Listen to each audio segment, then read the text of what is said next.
श्रीसंत नामक गांव में एक युवक देवनाथ रहता था। उसके माता पिता की मृत्यु उसके बचपन में ही हो गई थी। देवनाथ शरीर से हट्टा कट्टा व मेहनत करने वाला लड़का था, लेकिन वो बहुत गरीब था। वो बाजार में जाकर मजदूरी करता और उतना ही कमा पाता जितना उसका गुजारा हो पाता। क्या मैं पूरे जीवन यूं ही मजदूरी ही करता रहूंगा? क्या ये सब हमारी किस्मत में ही लिखा है? क्या हुआ भाई, किस सोच में पड़ गए? अभी तो बहुत से बोझ उठाने हैं। अरे भाई, वो देखो व्यापारी कितने ठाट बाट से अपना जीवन व्यतीत कर रहा है। क्या हमारी किस्मत में ये सब नहीं हो सकता? क्या कर सकते हैं भाई, हम सब अपने हालातों से मजबूर हैं। क्या अपने हालातों को बदलना हमारे हाथ में नहीं? मैं भी इन सेठ लोगों की तरह ऐशो आराम से जीना चाहता हूँ। लगता तो नहीं कि ऐसा आराम कभी हमारी जिंदगी में भी आएगा, लेकिन भाई जल्दी ही ये काम समाप्त करो, शाम होने वाली है, फिर घर भी लौटना है।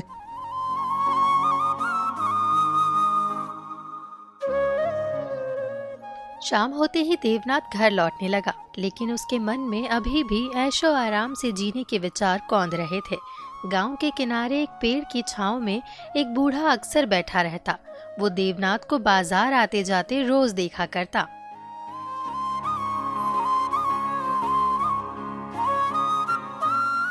मैं इस युवक को प्रतिदिन यहाँ से गुजरते देखता हूँ, परंतु ना जाने इससे क्यों इतना अपनापन लगता है। कितना उदार व शांत लड़का है ये, लेकिन इसे देखकर ऐसा लगता है मानो कोई व्यभिचार चल रहा हो इसके मन में।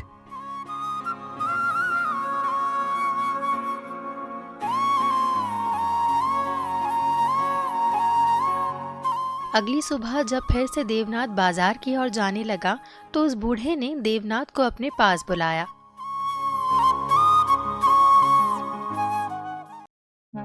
आओ बेटा, आकर मेरे पास बैठो। क्या हुआ बाबा, क्या आपको किसी चीज की आवश्यकता है? नहीं बेटा, मुझे तो नहीं, लेकिन लगता है तुम्हें किसी चीज की आवश्यकता है। मुझे ऐसा लगता है तुम काफी दिनों से परेशान हो। ऐसी क्या बात है बेटा?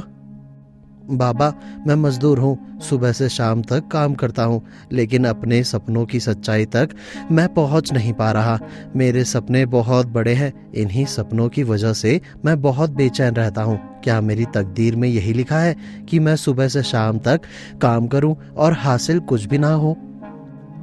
अपनी बुद्धि का प्रयोग करके तुम बहुत कुछ हासिल कर सकते हो बेटा।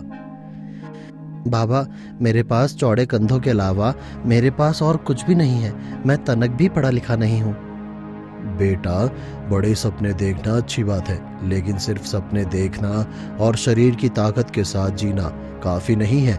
कल तुम मेरे पास आना, मैं तुम्हें एक भेद बताऊंगा जो तुम्हारी जिंदगी बदल देगा।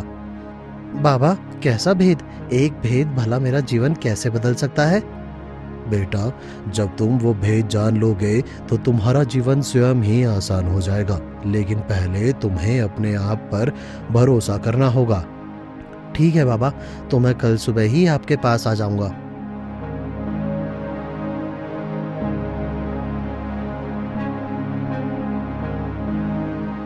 बाबा का धन्यवाद करके देवनाथ अपने घर को चल पड़ा, लेकिन उसे अभी भी उसे बूढ़े की बात बिल्कुल समझ नहीं आ रही थी। अगली सुबह तैयार होकर देवनाथ बाबा के पास आ पहुंचा। वो भेद जानने के लिए बहुत उत्साहित था। प्रणाम बाबा, मैं आ गया। कहिए, आप क्या भेद बताना चाहते थे? बेटा, अपने वादे को पूरा करना सफलता का पहला मंत्र है। बाबा, मुझे आपकी बात बिल्कुल भी समझ नहीं आ रही, कृपया विस्तार से बताएं। बूढ़ा अपनी जेब से एक पत्थर निकालकर देवनाथ को देते हुए कहने लगा। ये लो बेटा, ये कोई साधारण पत्थर नहीं है। ये पत्थर जिसके भी पास होता है उसके पास खुशहाली लेकर आता है, उसकी किस्मत के दरवाजे खुल जाते हैं। लेकिन बाबा, ये तो एक पत्थर है, इससे बड़े बड़े पत्थर तो मैं हर रोज ढोता हूँ। भला ये पत्थर मेरी किस्मत कैसे बदल सकता है? बेटा, ये साधारण पत्थर नहीं है, इसे बस अपने पास रखो। इसे रखने पर तुम्हारे पास बहुत से अवसर आएंगे, बस तुम्हें उन अवसरों को पहचानना है। मुझे तो इस पत्थर के बारे में अभी भी विश्वास नहीं हो रहा, लेकिन मैं इसे अपने पास रखकर अपनी किस्मत अवश्य आजमाऊंगा। देवनाथ ने पत्थर अपनी जेब में रखा और बाबा का धन्यवाद करके बाजार की तरफ चल पड़ा। वो महसूस कर रहा था कि उसका आज का दिन बाकी दिनों से भिन्न है। वो बाजार पहुंचा तो उसने देखा कुछ व्यापारी अपने काफिले के साथ आपस में बात कर रहे थे। अरे भाई, हमारे पास व्यापार का सामान तो बहुत है, किंतु इसे ढोने के लिए बहुत ताकतवर मजदूरों की आवश्यकता है। हाँ भाई, वरना हम दूसरे नगर को नहीं पहुंच पाएंगे। व्यापार में हमारा भारी नुकसान हो जाएगा। जाओ इधर उधर देखो, कोई हट्टा कट्टा मजदूर हो तो उसे ढूंढ कर लाओ। ये लोग बड़े व्यापार की बात कर रहे हैं। क्या ये पत्थर ही मेरे लिए मौका लेकर आया है? मुझे चलकर इस मौके का फायदा अवश्य उठाना चाहिए। देवनाथ उन व्यापारियों के पास जा पहुंचा और एक व्यापारी से बोला, हुजूर, मैं इसी बाजार में मजदूरी करता हूँ और मेहनती भी हूँ। क्या आप मुझे अपने काफिले में शामिल कर लेंगे? लेकिन हमें कैसे पता चलेगा कि तुम मेहनती हो या निकम्मे, सच्चे हो या चोर? हुजूर, मैं अपने जीवन को बदलना चाहता हूँ। मुझे पूरा विश्वास है आप मुझे एक मौका अवश्य देंगे। हाँ हाँ ठीक है, मैं तुम्हें एक मौका जरूर दूंगा, लेकिन तुम्हें साबित करना होगा कि तुम काबिल हो।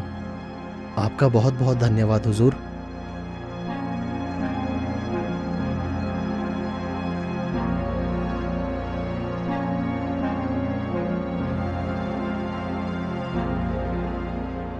देवनाथ भी उन व्यापारियों के साथ उनके काफिले में शामिल हो गया। अब वो सब सामान लाद कर दूसरे नगर की ओर चल पड़ा। वहाँ पहुंचकर उन्हें राजा के एक आदेश के बारे में पता चला। मंत्रीगण व दरबारी, हम सभी जानते हैं कि हम नक्शे के रहस्य को ढूंढ रहे हैं, लेकिन अभी तक हमें संतोषजनक उत्तर नहीं मिला है।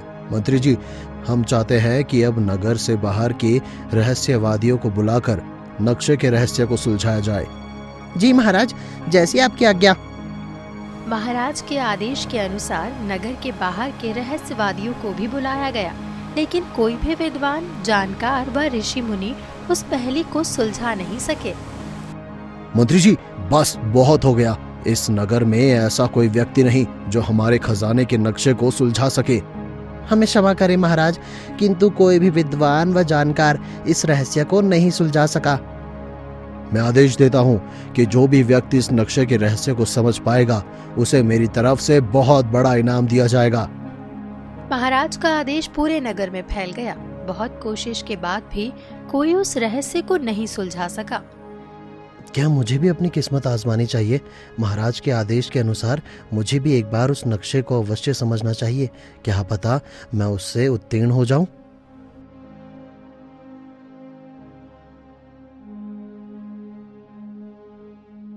देवनाथ उस पत्थर के बल पर अपनी किस्मत आजमाने महल चल पड़ा तो उसके फटे पुराने कपड़े देखकर सैनिकों ने उसे रोक लिया। अरे अरे रुको भाई, कहाँ अंदर घुसे चले जा रहे हो? मैं उस नक्शे के पीछे छिपे हुए राज को हल करना चाहता हूँ। तुम्हारा हुलिया तो किसी मजदूर के जैसा लगता है। जब बड़े बड़े विद्वान उस रहस्य को नहीं समझ पाए तो तुम किस खेत की मूली हो भाई? भाइयों, कई बार समस्या का हल वहां से भी मिल जाता है जहां किसी को उम्मीद नहीं होती। आप मुझे एक मौका तो दीजिए। मैं आपसे वादा करता हूं आपका कोई नुकसान नहीं होगा। चलो ठीक है, अगर तुम इतने विश्वास से कहते हो तो तुम्हें एक मौका अवश्य मिलेगा। सैनिक ने देवनाथ को अंदर जाने की अनुमति दे दी। देवनाथ जब अंदर पहुंचा तो वो महल की शानो शौकत देखकर बहुत आश्चर्यचकित था। वो सामने राजा के पास पहुंच गया। दरबार में उपस्थित सभी लोग बहुत चिंतित थे। प्रणाम महाराज, मैं भी उस नक्शे के रहस्य को सुलझाने में अपनी किस्मत आजमाना चाहता हूँ। क्या हमारे इतने बुरे दिन आ गए हैं कि लोग हमसे मजाक करने आ जाते हैं? महाराज, मैं कोई मजाक की मनसा से नहीं आया हूँ। मेरा अनुरोध है, कृपया मुझे एक अवसर अवश्य दे। अब तुमने इतनी हिम्मत कर ही ली है तो तुम्हें एक मौका अवश्य दूंगा, लेकिन याद रहे, अगर तुम इसमें असफल हुए तो दंडित भी किए जाओगे। लाओ मंत्री जी, वो नक्शा इस युवक के सामने रख दो।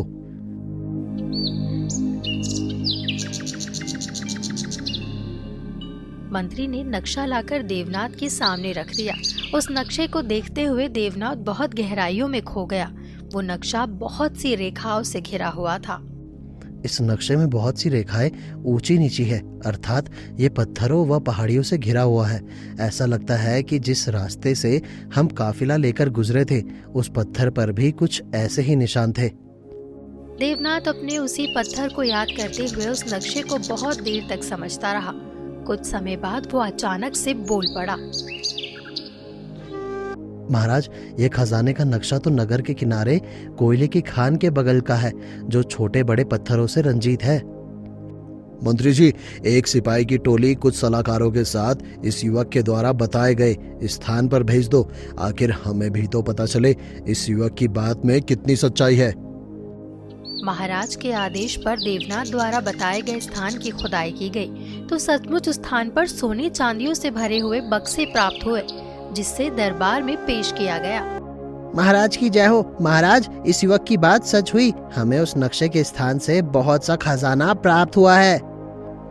नौजवान, तुमने तो मुझे हैरान कर दिया, लेकिन तुम मुझे ये बताओ कि तुमने इस मुश्किल पहेली को कैसे हल कर दिया, जबकि बड़े बड़े विद्वान भी ये नहीं कर सके। महाराज, कई बार हमें चीजों को देखने के लिए नजरिए बदलने की आवश्यकता होती है और उन्हें अपने जीवन के अनुभवों से जोड़ना पड़ता है। मंत्री जी, इस युवक को 1000 स्वर्ण मुद्राएं इनाम स्वरूप दी जाए और महल के उच्च पद में इस युवक की भर्ती की जाए। देवनाथ के लिए ये सब किसी सपने से कम नहीं था। नगर में चारों तरफ सिर्फ देवनाथ के ही चर्चे थे। देवनाथ को महल में कार्य करते हुए काफी समय बीत गया। एक दिन उसे उन बूढ़े बाबा व अपने घर की याद आने लगी। मैं आज इस स्थान पर खड़ा हूँ, ये सिर्फ उन बूढ़े बाबा की मेहरबानी है। मुझे जाकर उनसे अवश्य मिलना चाहिए।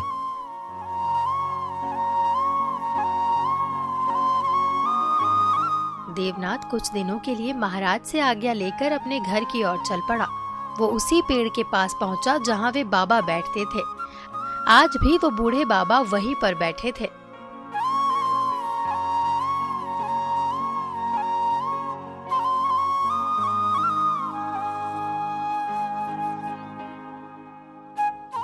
प्रणाम बाबा, क्या आपने मुझे पहचाना?